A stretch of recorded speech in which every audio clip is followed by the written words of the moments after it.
নমস্কার, আপনাদের সকলকে তন্দ্রাজ লিটিল ওভেনে স্বাগত। আজকে আমি আপনাদেরকে একটা নিরামিষ রান্না করে দেখাবো। আমি আজকে কাঁকরোল দিয়ে একটা রান্না করে দেখাচ্ছি, একদম অন্যরকম। আশা করি আপনাদের ভালো লাগবে আমার এই রেসিপিটা। যদি ভালো লাগে রেসিপিটা, তাহলে বন্ধুদের সাথে ও নিজের আত্মীয় স্বজনদের সাথে অনেক অনেক শেয়ার করবেন, যাতে অন্যরাও এই রান্নাটা করে খেতে পারে। তাহলে চলুন দেখে নিই কীভাবে করলাম আমি এই নিরামিষ রান্নাটা। এখানে আমি কয়েকটা কাঁকরোল নিয়ে নিয়েছি।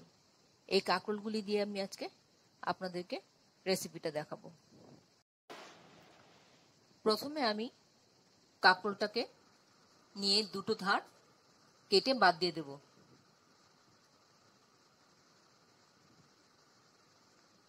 তারপর একটা ভেজিটেবল পিলারের সাহায্যে এই যে উপরে কাটা অংশগুলি, সেগুলিকে চেঁচে বাদ দিয়ে দেব।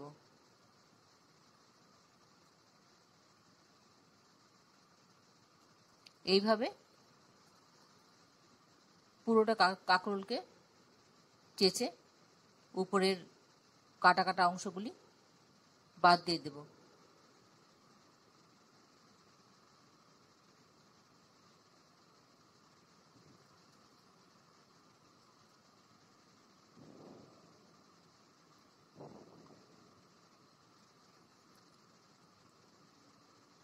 এবার এই কাঁকরোলটাকে আমি দুটো ভাগ করব, আর এক একটা অংশকে আবার মাঝখানে দু টুকরো করে, ছোট ছোট করে তিনটে করে টুকরো করে নেব।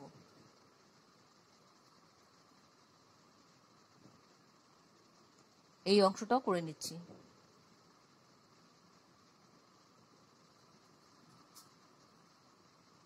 এইভাবে আমি সবটা বাদবাকি কাঁকরোল এইভাবে কেটে নিয়ে আসছি।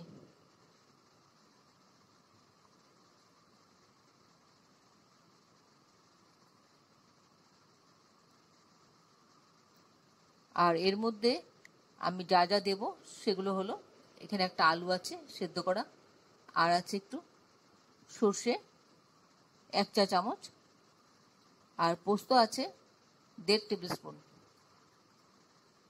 আর একটা কাঁচা লঙ্কা আছে। এই পোস্তটা আর সর্ষেটা আমি একটা পেস্ট তৈরি করে নিয়ে আসছি কাঁচা লঙ্কা দিয়ে। মিক্সিং জার নিলাম একটা, তার মধ্যে এইভাবে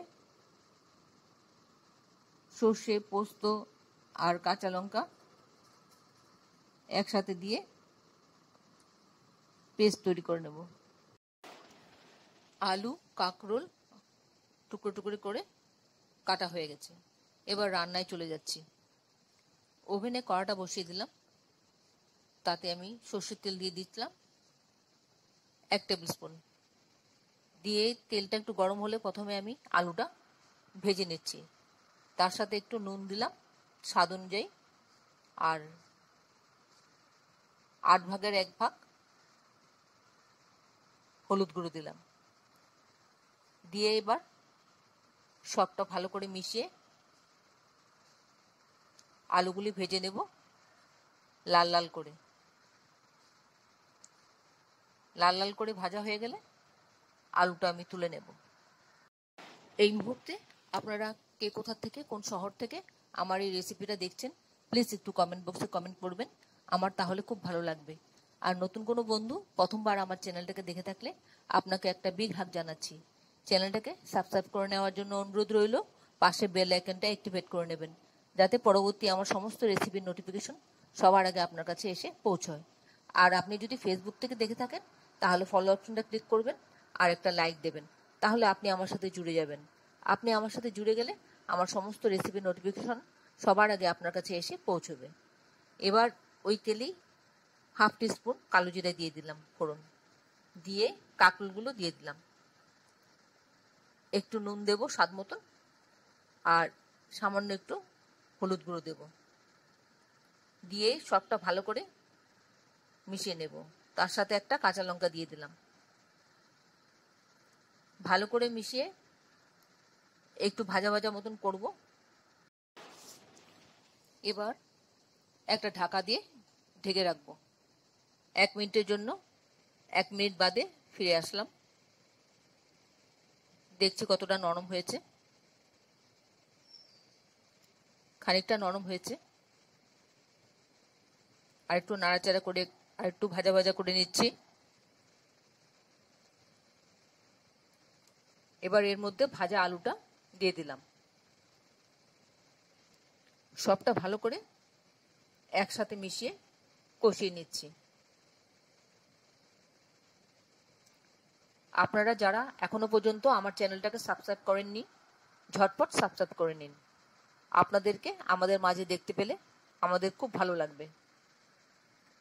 এবার অল্প জল দিয়ে দিচ্ছি।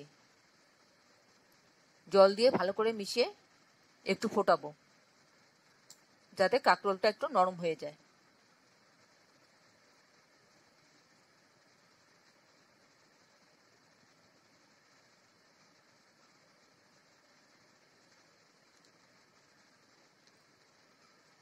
এবার এর মধ্যে পোস্ত সর্ষে বাটাটা দিয়ে দিলাম।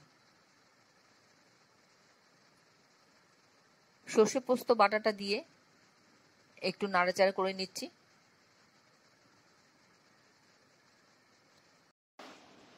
একটু নুন দিয়ে দিলাম, মনে হচ্ছে একটু কম হবে, তাই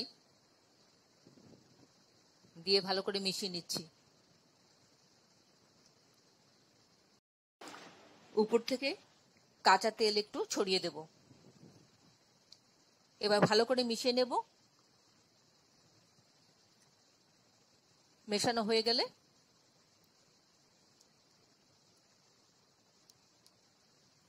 এবার আমি একটু ঢেকে দেব। গ্যাসটা আমি আগে অফ করে নেব, তারপর ঢেকে দিলাম স্ট্যান্ডিং টাইমের জন্য। তারপর পরিবেশন করে নিচ্ছি। এবার আশা করি আপনাদের ভালো লাগছে আমার এই রেসিপিটা। যদি ভালো লেগে থাকে তাহলে অবশ্যই একটা লাইক দেবেন, আর একবার অবশ্যই করে খাবেন। এভাবে দেখবেন খুব ভালো লাগবে। যে কোনো নিরামিষের দিন এভাবে করে খাবেন, খুব ভালো লাগবে। এটা একটু অন্যরকমের লাগবে। আমরা তো পোস্ত দিয়ে অনেক কিছু খাই, একবার এই রেসিপিটা করে খাবেন। খেয়ে কেমন লাগলো কমেন্টসে জানাতে ভুলবেন না। বন্ধুদের সাথে অনেক অনেক শেয়ার করবেন। এতক্ষণ ধৈর্য ধরে আমার এই রেসিপিটা দেখার জন্য আপনাদেরকে অসংখ্য অসংখ্য ধন্যবাদ। আপনারা সকলে ভালো থাকবেন, সুস্থ থাকবেন, ঈশ্বরের কাছে এই কামনা করি। আর এই ধরনের নতুন নতুন রেসিপি দেখতে আমার চ্যানেলটাকে সাবস্ক্রাইব করে নেবেন, পাশে বেল আইকনটা অ্যাক্টিভেট করে নেবেন, যাতে পরবর্তী আমার সমস্ত রেসিপি নোটিফিকেশন সবার আগে আপনার কাছে এসে পৌঁছয়। আর আপনাদের যদি কোনো প্রশ্ন থাকে আমার এই রেসিপি সম্পর্কে কমেন্টসে জানিয়ে দেবেন, আমি আপনাদের প্রশ্নের উত্তর জানিয়ে দেব। তাহলে ভিডিওটা আজকে এখানে শেষ করছি। আবার দেখা হবে আপনাদের সাথে পরবর্তী অন্য কোনো এক রেসিপিতে। আপনারা সবাই ভালো থাকবেন, নিজের খেয়াল রাখবেন। নমস্কার।